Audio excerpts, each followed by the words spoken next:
Hello, my name's Euan Crumley and welcome to the Athletics Weekly podcast. In each show, we bring you everything you need to know from the world of run, jump and throw, analysing the biggest stories and speaking to key names from the sport.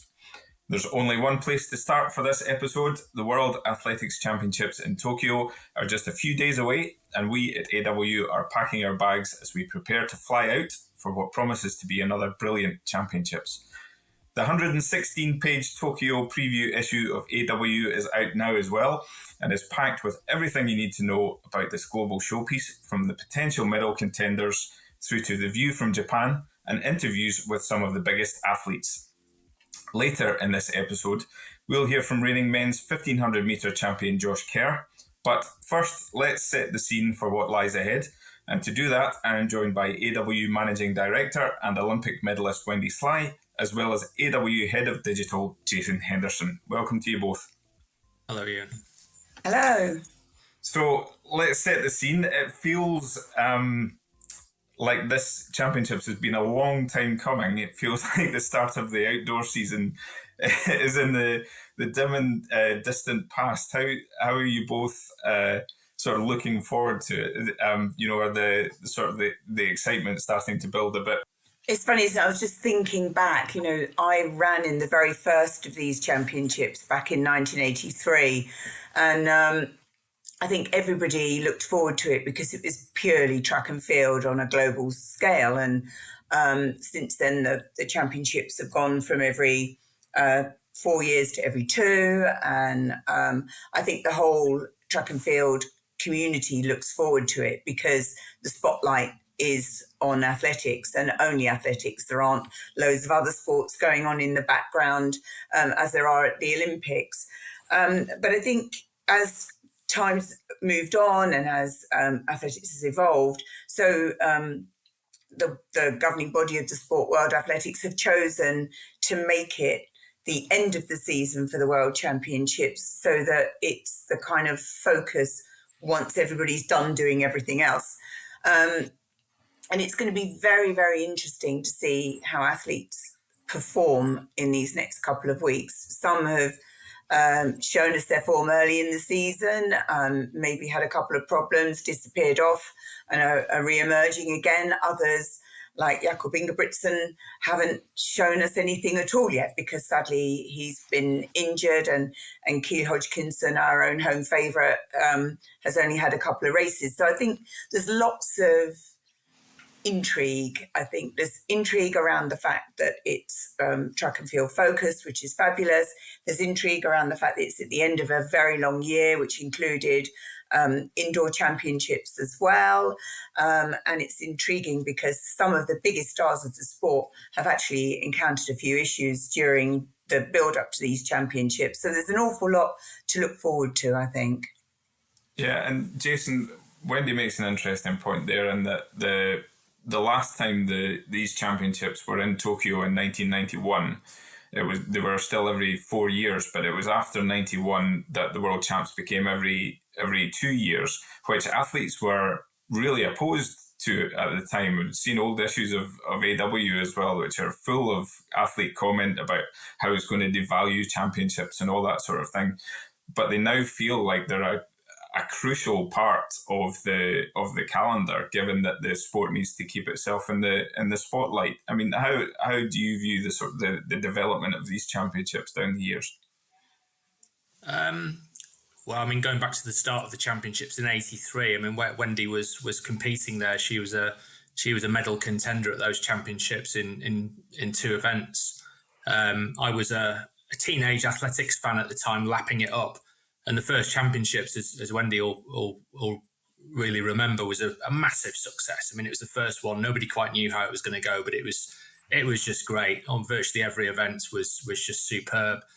And then over the years, it just, it fails to disappoint, really. It's just always good every time it takes place. And I think the decision to make it a biennial event as opposed to every 4 years is just because it was working. People wanted more of it. So why have it every 4 years when it's so good? Let's have it every 2 years. And as you say, Euan, I think initially some people were a bit worried that it might kind of dilute the importance of the event because it would just happen to too regularly, but I don't know. I don't really think that's happened. And in fact, now I think most people in the sport kind of yearn for a big event every year. It seems a bit strange these days if there's a year that goes by which is a kind of fallow year that doesn't have a global championship of any kind. I think the sport demands a big global event every year, and I'm sure Tokyo in a few days' time will live up to the expectations as these World Championships always do. Yeah, the other thing about 83, actually, thinking back, it was actually there was a bit of a change in the broadcast of those championships. They did a lot more interviews with the athletes, which up until that point, athletics on TV was very much the commentators in the stadium, the cameras looking at the track, and you never really got to know the people or the athletes that were performing. But I think it was Channel 4 at the time. They took the athletes sort of to the microphone and started to interview people before and after their events. And I'm pretty certain that was the first time that really happened. So not only was it a breakthrough for athletics, it was actually a breakthrough in how athletics was covered and how the general public perhaps got to know some of the personalities of the sport a little bit more. Yeah, and that's where these championships are such a huge thing for the sport as well. This is the chance to get into people's living rooms, onto their smartphones.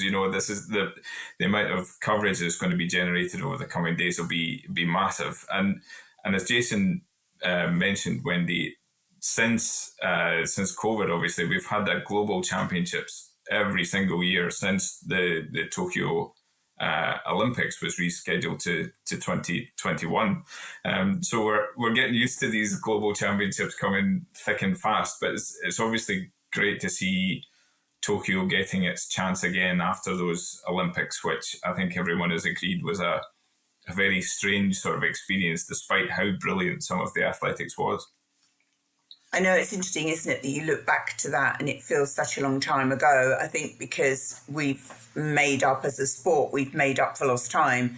So there's been, as you say, there's been a global championships every year as things have kind of caught up to the normal schedule. And I think what's interesting, and going back to Jason's point, is how the sports actually embraced it, how the athletes don't seem to have those off years anymore, that they actually are able to come back and perform at the highest level year after year. And yes, as we've discussed before, there are some people that inevitably will have a bit of time off because they're injured or unwell or whatever it may be. But I think the caliber of the sport overall doesn't seem to be affected. In fact, if anything, it's improving. And I think the way the sport has stepped up to cope with a championships every year has been fantastic. Yeah, I mean, and we can see over the next few days, we can see potential points in the schedule which are going to be super exciting, or the ones to look out for. Jason, we'll start with you on this one. Who, if someone was to ask you, say they perhaps didn't have an interest in athletics yet, but where would you be pointing them in terms of the best place or best event to watch in these coming championships for a taster?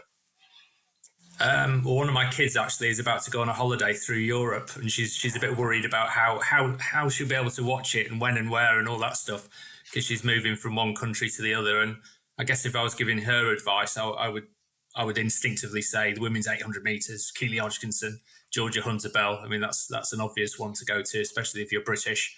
The men's 1500 meters, obviously, that was the marquee event at the Paris Olympics last year, and I don't think things will change too much this year. I mean, that's going to be fascinating with obviously the similar contenders, but obviously some new faces as well that have come onto the scene this summer as well. So, I mean, that's just two events for starters. But, you could carry on talking for the next 20, 30 minutes about all the various events. I mean, there's just so many. Yeah. Wendy, how about you? Where's your attention going towards? Well, I started to scribble down a list before we started the podcast, and yeah, it goes on. I have to say. I mean, I'm with Jason, and I think it's going to be a very high viewing audience for that women's 800. And wouldn't it be fabulous to see two Brits on the podium? And I think there's a pretty decent chance of that. You know, Georgia Hunter-Bell's learning the event, and she's continually running better and faster every time she runs an 800.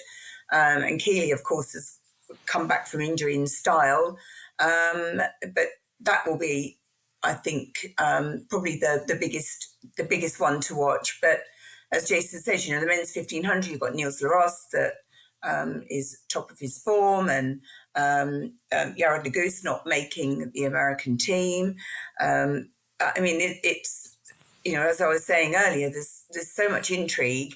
But obviously, as a middle distance runner myself, I'm always going to be most fascinated by 8, 15, 5, 10 are going to be the ones that I'm going to stop whatever I'm doing, because I'm only going there for the first 5, 6 days. I'm going to stop whatever I'm doing, and I will take some time aside. I'm actually going to be at the finish line of the Berlin Marathon during the women's 800 metre final, but I don't think I'm going to be on my own in hiding in a corner somewhere with my phone watching that women's 800 metres, and the men's. But yeah, I think the list goes on, but that's what is so great about the 10 days that we're looking forward to. And I suspect for the fans of the sport, there'll be a little bit of a mourning period afterwards, because you wake up every day thinking, oh, what's on today and what have I got to look forward to? But say, how great to have a list that's taken up most of a page on my notebook. Yeah, absolutely. And we'll come to the men's 1500 metre final later on.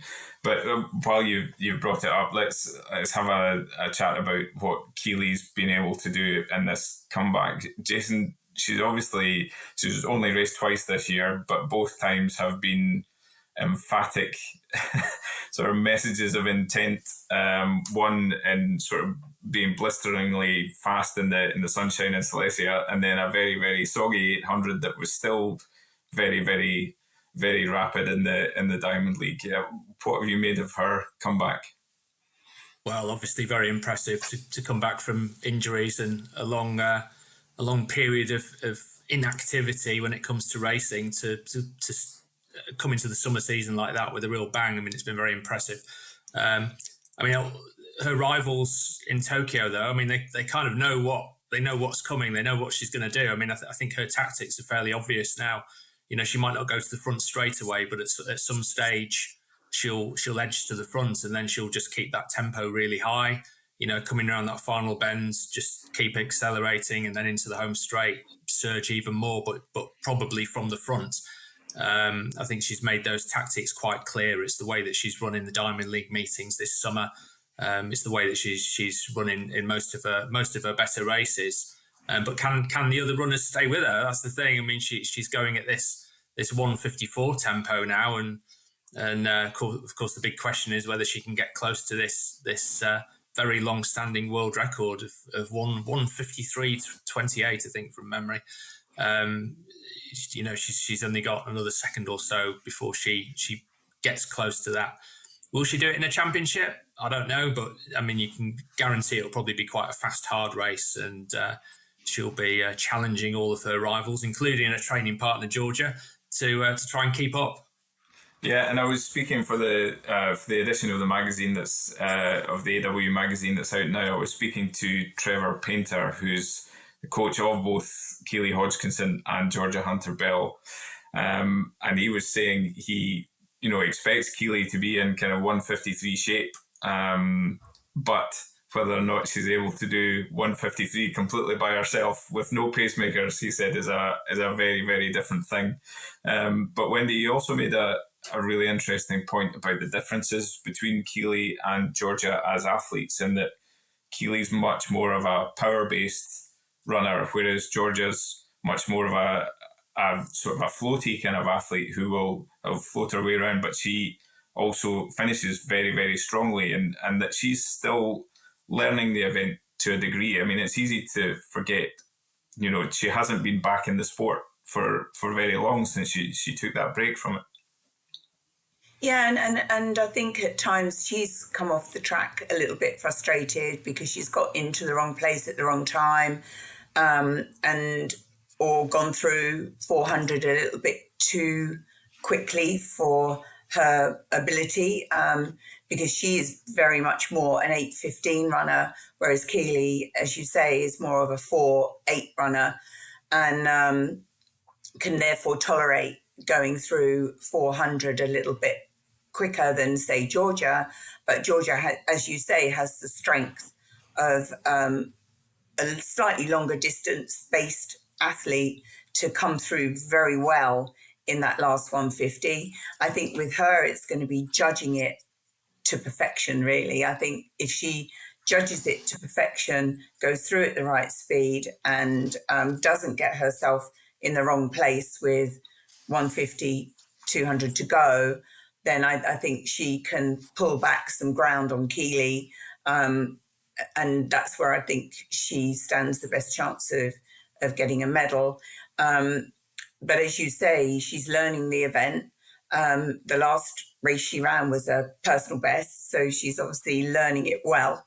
And I think the beauty of Trevor's coaching is that he absolutely understands that they are very different athletes, and so they can't run the same race. So, he's going to have very different discussions, I suspect, before the start of the 800 heats next Thursday, with each of the athletes, not just how they qualify, but hopefully, fingers crossed, touch wood, when they both make the final, how they execute the best possible race for them both to come out with a medal, which I'm sure they're both looking towards. Yeah, and I guess the plus as well, Jason, for Keely, I mean, she went from being a concern about whether she was going to make the start line at all to suddenly being a very, very clear favourite for the gold medal. But she's had to deal with this, last year, and it was the same status with Paris. She was expected to do it. So it's one thing being expected to do it and then actually doing it. And it's easy to forget as well that this would be her first world title if she was to win it. Yeah, and I don't think we should be hanging a gold medal around her neck or, before the championship begins, so to speak. Audrey Verreau of Switzerland has looked really good in recent weeks.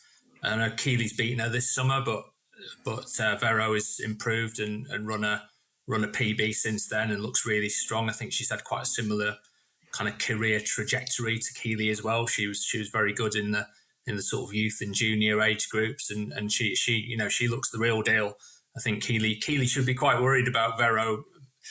Maybe not so much in the next few days, but certainly in the next 1 or 2 years, she looks really good.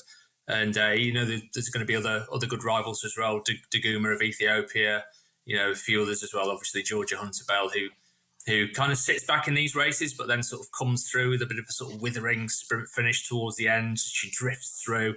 They're all going to be dangerous. So Keely's got some work to do. She was a big favourite before the Paris Olympics last year, and she sealed it.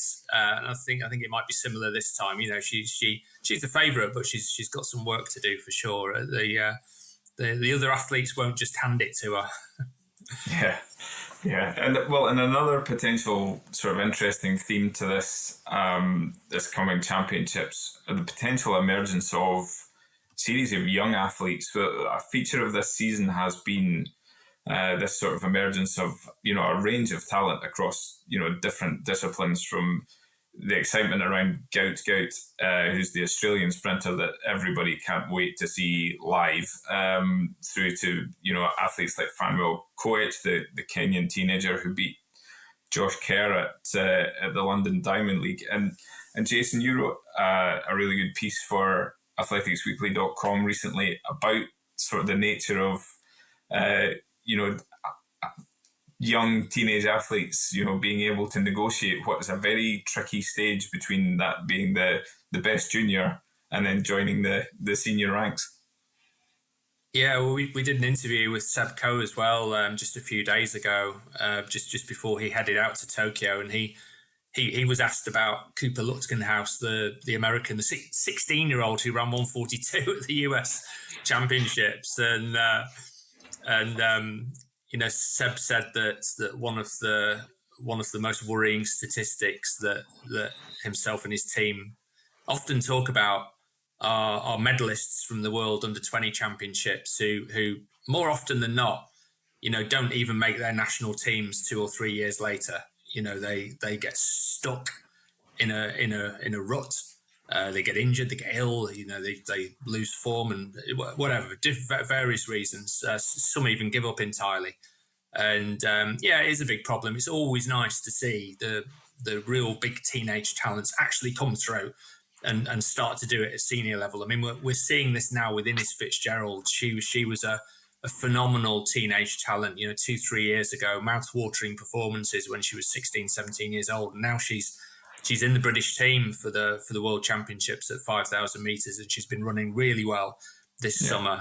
Still only 19, but she's just been running really well. So it's nice to see these young athletes come through. But I have to say that athletes like Innes are generally in the minority. Lots of athletes who run really well at the age of 15, 16 often start to struggle and fizzle away once they get into the late teenage years and 20 and beyond. So yeah, there's lots of young athletes like this, as you say, Euan, to keep an eye on in Tokyo in the next few days.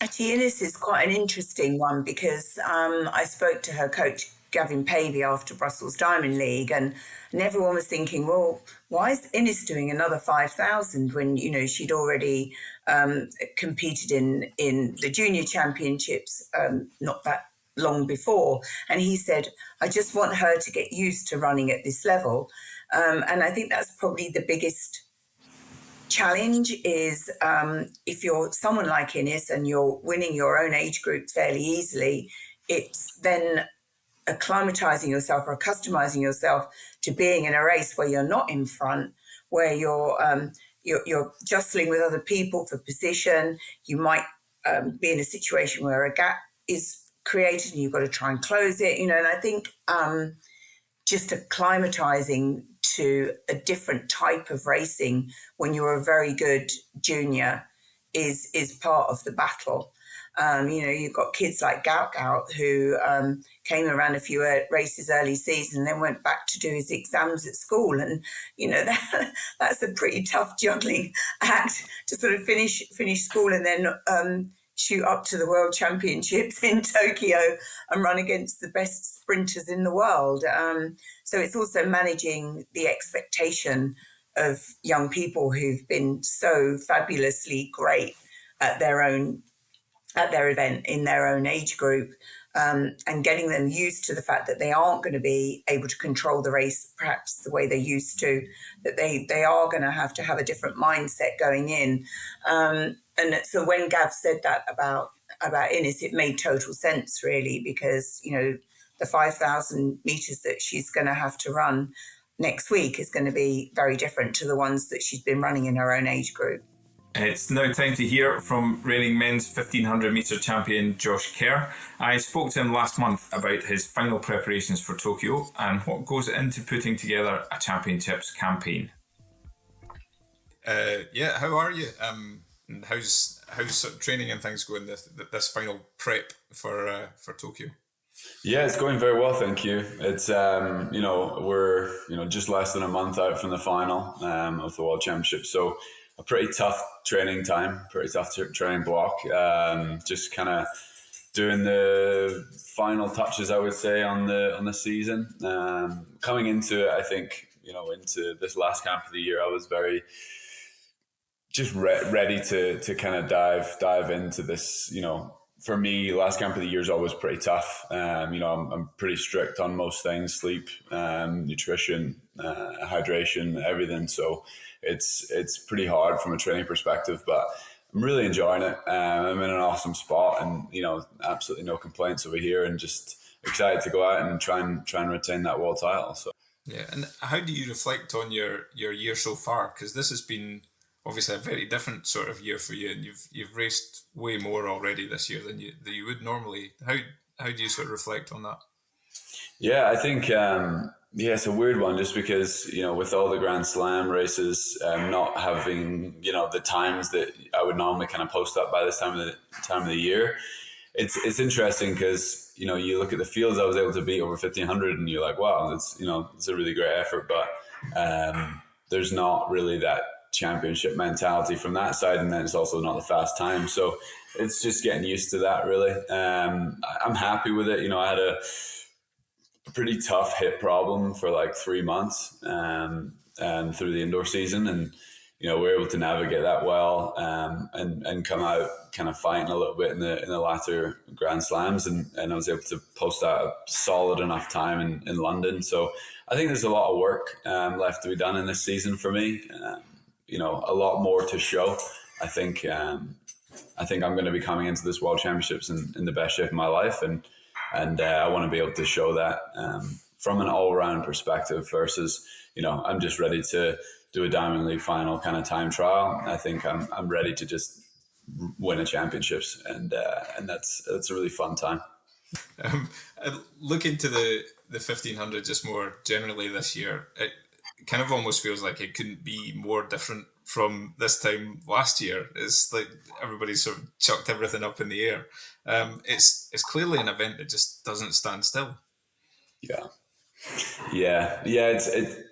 I think we got it spoken about a lot last year, just because of rivalries in America versus Europe and all this stuff was going on. And this year it's a bit more like we have fast times from a lot of athletes, and then we also have championship looking races from myself and Cole in the yard, and it's just, I don't know, I think it's whoever's going to prep the best, to be honest, and whoever's going to be ready to win. And these championship races, it's experience. It's kind of, have you been here before? Are you going to make mistakes? Are you feeling the pressure? How did your camp go? How fit are you? And I feel pretty confident in that. So yeah, I'm very excited. Yeah, because as you allude to there, there's some fresher faces on the scene, kind of thing. Do you remember how much of a difference you felt that first time going up into world championship level, into sort of global championship level, and what that difference feels like? Yeah, I mean, everyone deals with it completely differently. I think it depends on kind of how you were as a junior and your experience, if you did the NCAA or if you came through, European under-23, under-20s and stuff like that. But, for me, London 2017 was, what's that, 8 years ago now? Yeah. Very eye-opening experience. And it's less about, I believe, for a younger athlete, it's less about fitness and more about availability of having success, like being excited to be there and just going out and really sending it. I think that was something that, I had great fitness that day. I got knocked out in the first round, but I looked left and right and I was like, there's about 8 medals here. And I got in, the qualifying time by 0.01. I ran 3:35.99 in college. And I was going to say, is that when maybe the cream starts rising to the top, or the contenders really start to show themselves when the action first gets underway? Yeah, we're also going to be dealing with 9 a.m. first round and 10 p.m. Second and final. And I struggled with that in the Olympics in 21. I hadn't prepped for it properly, and a morning race and then turning into an evening race with for us in the US, it's 15-hour time difference. It's just you got to get your circadian rhythm down. You got to make sure that you're getting there in enough days. You got to go through your processes to be able to race in the morning and at night, and these are the small things that we're looking at to make sure that we're not overlooking anything. I don't overlook any rounds. I have my plan for each round, and we work on that at practice a couple times a week, and if you're not prepped and you're just kind of coming in without a plan, you're with him in AW Magazine and on athleticsweekly.com. And Wendy, to go on from the point you were making there before the interview with Josh, and he sort of elaborates on it a bit as well, is just how much goes into a championships campaign and putting that together, and how important a factor that experience is, or having experience of how you do that is. I mean, that he is an athlete who's well known for really going into detail, whether that's the nutrition side of things, his sleep patterns, his physical preparation, all that sort of stuff. But he was always also talking about the level of detail, even things like the logistics of coping with a time difference, or the fact that this year at the World Championships in Tokyo, the warm-up track's going to be a 15-minute drive away from the stadium. There's all these things that you perhaps wouldn't come to mind to normally, but can be an important factor in how well you ultimately perform.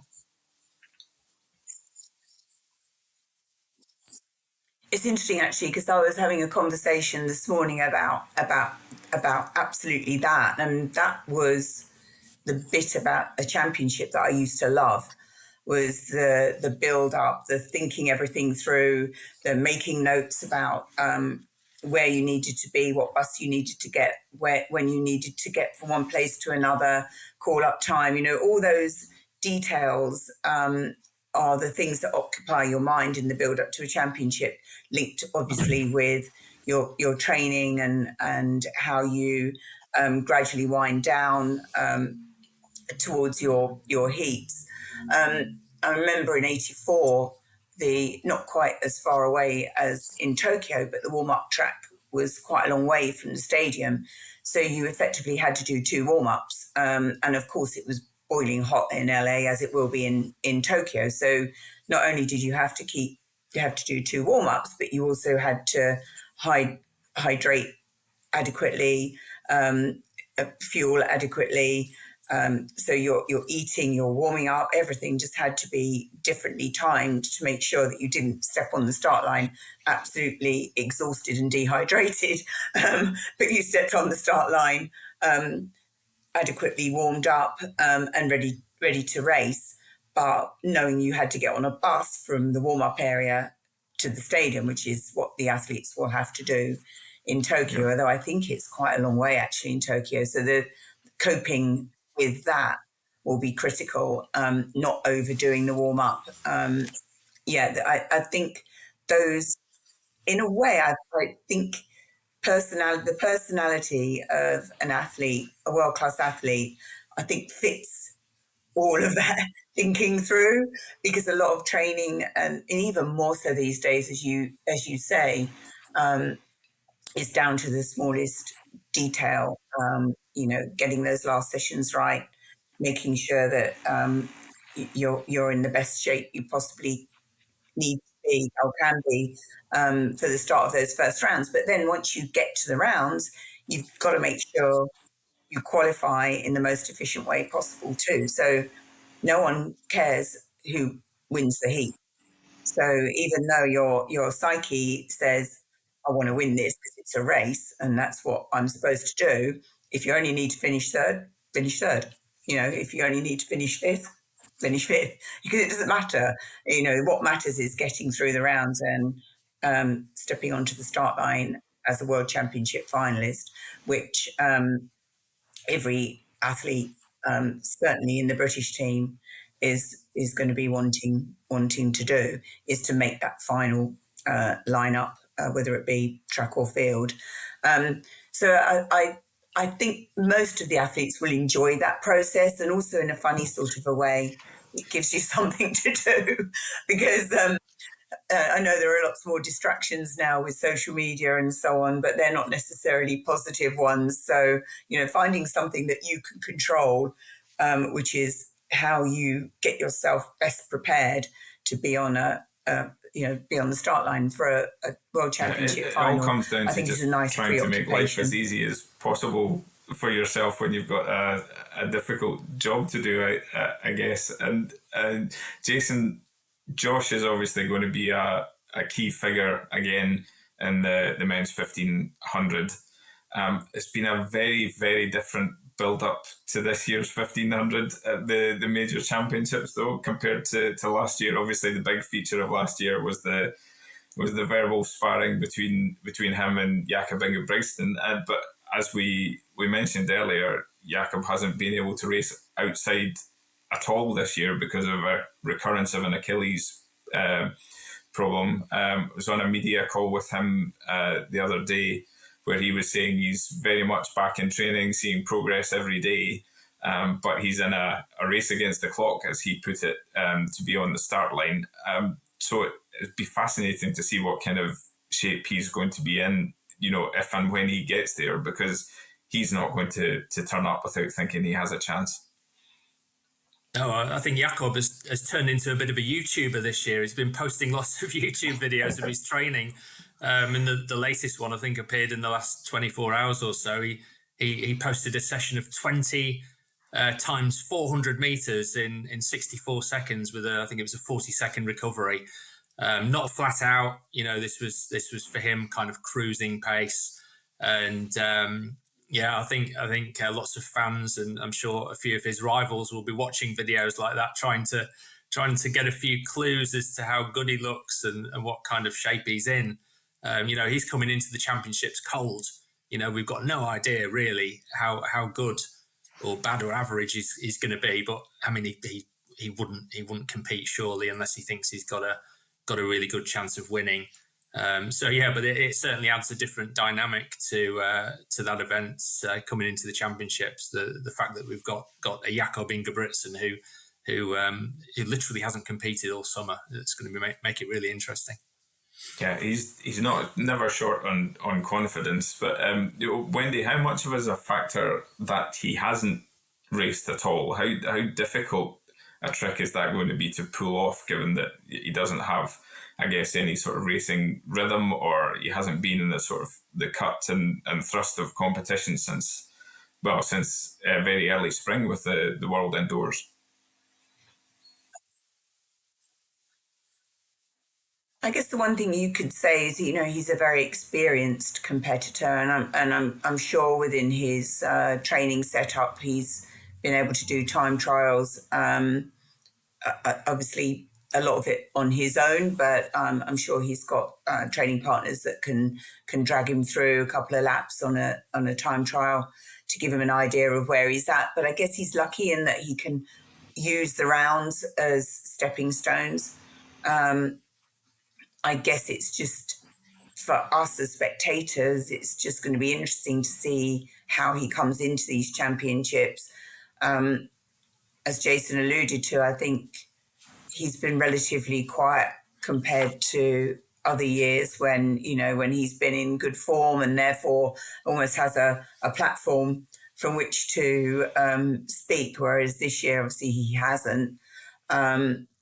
But I think having rounds will help.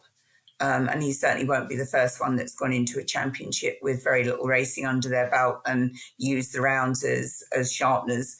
I think Keely's only had the 2 races, but again, she'll have the rounds to kind of work herself into the next stage of fitness and the sort of championship racing mode. The good thing, as I say, is that he is extremely experienced. He's been an athlete at this level for a number of years now, even though he's still very young.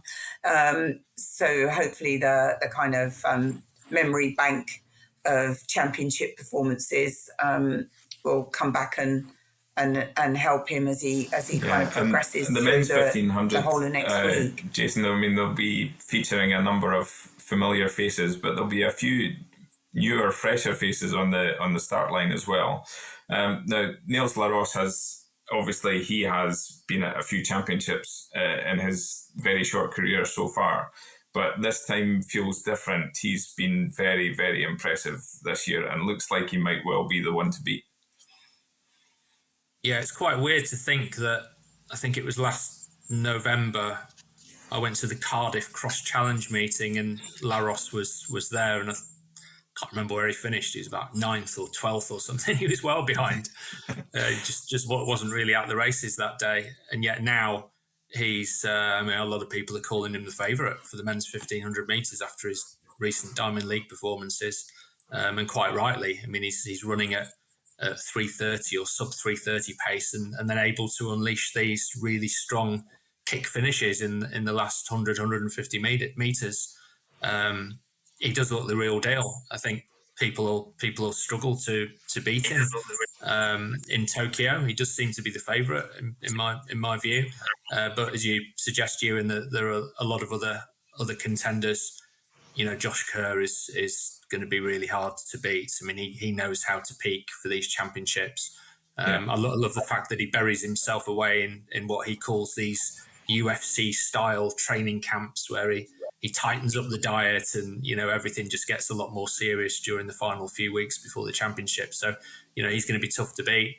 And then the young Kenyan lad Koech, who won at the London Diamond League, another teenager, another young athlete. He was beaten by Laros recently, but London Diamond League, he looks superb. He beat Josh Kerr there. And then we can't forget Cole Hocker either, the Olympic champion. But you know, other athletes might get in the mix. I mean, we've seen surprises before in this event, and it's just going to be really, really, really interesting. And going back to the start of our podcast where we talked about the key events to watch, I mean, this is got to be the main one, really, isn't it? Absolutely, yeah.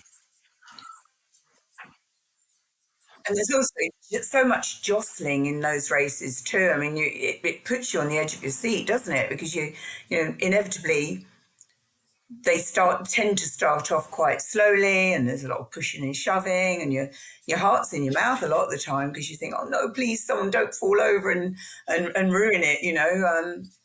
So yeah, I think that the women tend to go out a bit harder at the 1500, but the men tend to do the opposite, it feels, you know, and I think running that way does leave the championships a little bit a bit harder to call.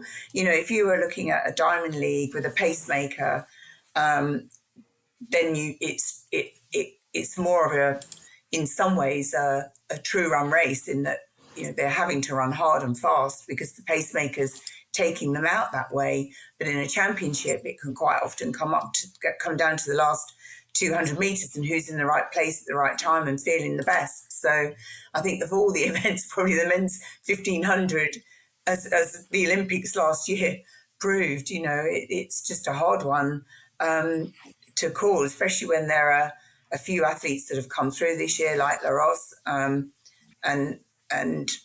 but you've still got, you know, the experienced racing brains of Josh Kerr, and of course Jake Whiteman, who's another one who suffered with injury but is coming into form at the right time. So yeah, of all the races, it's probably going to be the toughest one for all of us. Laros finished 10th, by the way, in that Cardiff race last November, beaten by Britain's Zach Mohammed and a number of Zach was the only Brit to beat him that day. The rest of the runners were East African, Moroccan, Irish, etc. But yeah, he was back in 10th place, well over half a minute behind the winner. Yeah, and we write this very often, Wendy, and talk about it quite a lot, about the difference between championships and, say, normal races or more regular races on the circuit, whether that's Diamond Leagues or what have you. Can you describe how different a championships is, or what's so different about it?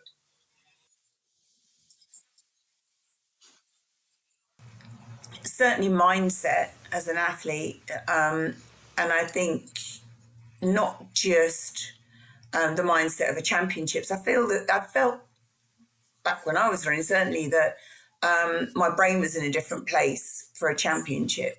I think you understand that it matters that much more than running a Diamond League. You know, you can pick yourself up after a regular race on the continent, and if it doesn't go according to plan, you can shake yourself down, ponder on what happened, and get another race in the next week and try and rectify whatever went wrong. With a championship, you've got no chance to do that. You know, you have to be mentally and physically in absolutely the right place. And I think, to go back on some of the points we were making earlier, your brain needs to be completely switched on. You need to be able to cover any moves. You need to, for the sprinters, you need to execute your race in the most perfect fashion. And you can't shake yourself down and go back and do it again, because you'll have to wait another year or two. I think that's the biggest difference. And I don't know whether I consciously thought that as an athlete, but certainly subconsciously it was there. And every athlete has to raise their game for a championship. And I think the majority do. And that's what will make the time in Tokyo so interesting. Every athlete going onto that stage will be thinking, this is my one chance, either to make the final 8 for the first time if you're perhaps a newcomer to championship level competing, or to get that elusive gold medal. So I would say probably mentally more than physically, the demands of a championship are quite exacting. And I think the interesting part about having these championships at the end of the year is, whereas there was always a slightly muddled turnout for the events after a championship had taken place, and by muddled I mean there were those that maybe hadn't had the best championships or had come off on a high and maintained that high, and there are others that would come off a championship week or so and be so exhausted by the whole thing that even though they were in the best shape of their lives, they just couldn't quite pull that same kind of quality racing out of the bag. I know I came back from the Olympics in '84 and I ran at Crystal Palace and won the mile there. And I think I was still on the high of getting a medal in LA. But then I went off to Zurich and ran a 3,000, and I ran so horribly badly, I think, because I think I'd exhausted all that mental energy through the championships and then running at my home track or competing at my home track. So I think we won't have that this year, because everyone's going to get on the plane from Tokyo and go off and have their break. So there's a sort of an element of this is it, really. Beautifully. So thank you, Wendy and Jason, for joining me. We'll be back soon for more from the Athletics Weekly podcast to reflect on these World Championships. In the meantime, don't forget that our bumper Tokyo preview issue of AW is out now, available via athleticsweekly.com or selected retailers. Athletics Weekly is also the best place to keep up to date with all of the goings on from Tokyo 2, so make sure you keep an eye on our social media channels and athleticsweekly.com. Please like and subscribe to the AW podcast on your usual podcast platform as well. Thanks, and see you next time.